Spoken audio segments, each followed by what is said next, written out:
एक कंपनी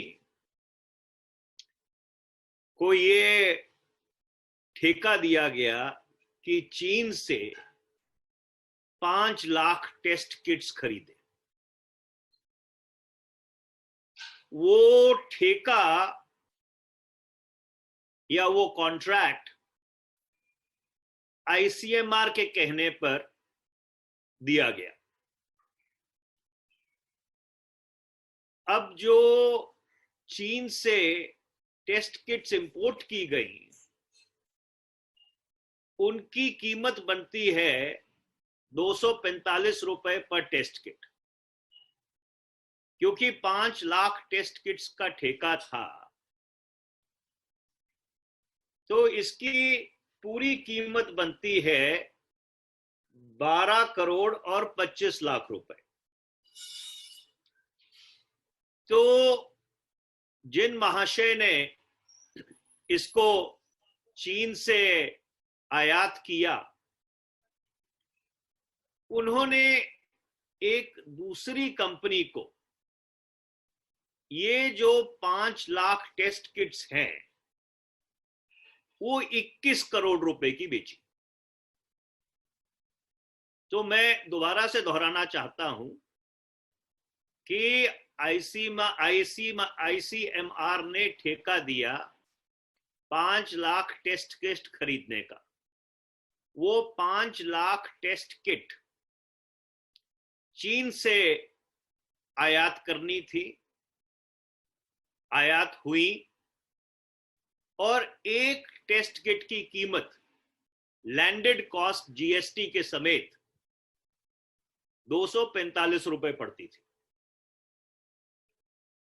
जिस महाशय ने उसको इंपोर्ट किया, उसने एक और कंपनी को जो बीच में थी, उसको ये 5 लाख टेस्ट किट्स 21 करोड़ रुपए की बेची। तो उसने 7.5 करोड़ रुपया मुनाफा कमाया। और उस कंपनी ने आगे वो टेस्ट किट्स आईसीएमआर को 30 करोड़ में सप्लाई की। इसका मतलब दूसरी कंपनी ने भी 9 करोड़ रुपया मुनाफा कमाया। तो कुल मिलाकर 30 करोड़ रुपए की ट्रांजैक्शन में से ये दो कंपनियों ने मिलकर 18 करोड़ और 75 लाख रुपया इसको अंग्रेजी में कहते हैं आर्बिट्राज लिया।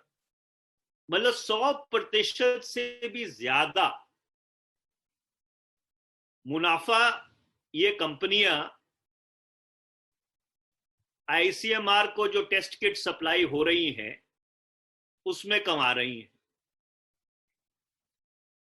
और जिस कंपनी ने चीन से ये किट्स को आयात किया, मैट्रिक्स लिमिटेड करके कंपनी का नाम है, मैट्रिक्स लैब,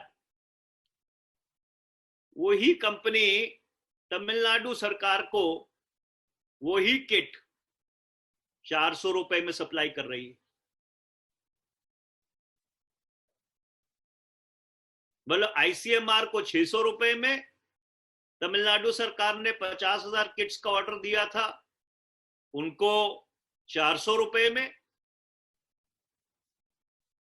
और फिर जब अदालत ने फटकार लगाई कि भाई ये क्या हो रहा है, इतनी महामारी फैली हुई है, हर व्यक्ति अपने घर में घर तक सीमित है, अर्थव्यवस्था पूरी तरह से बैठ गई है, किसी को ये नहीं मालूम कि कल क्या होगा। ऐसी परिस्थिति में आप 100% से भी ज्यादा मुनाफा कमा रहे हैं कि 245 रुपए की चीज 600 रुपए में सप्लाई कर रहे हैं। मतलब 125% हो गया या 130% मुनाफा हो गया। और आईसीएमआर को एक रेट पे सप्लाई कर रहे हैं, तमिलनाडु सरकार को दूसरी रेट पे सप्लाई कर रहे हैं। तो फिर वो महानुभाव कहने लगे कि साहब हम 400 रुपए में सप्लाई कर देते हैं आईसीएमआर को। तो सवाल ये है कि ये क्या हो रहा है कि इस समय ये कालाबाजारी और मुनाफाखोरी, इसको रोकने की जरूरत है, इसके ऊपर तुरंत कार्रवाई करने की जरूरत है। छोटे बच्चे, किसान, नौजवान, महिलाएं अपनी गाड़ी कमाई में से इस बहुत ही विचित्र समय में पीएम केयर्स में पैसा दे रहे हैं, बाकी रिलीफ फंड में पैसा दे रहे हैं, और ये पैसे का इस्तेमाल किस तरह से किया जा रहा है।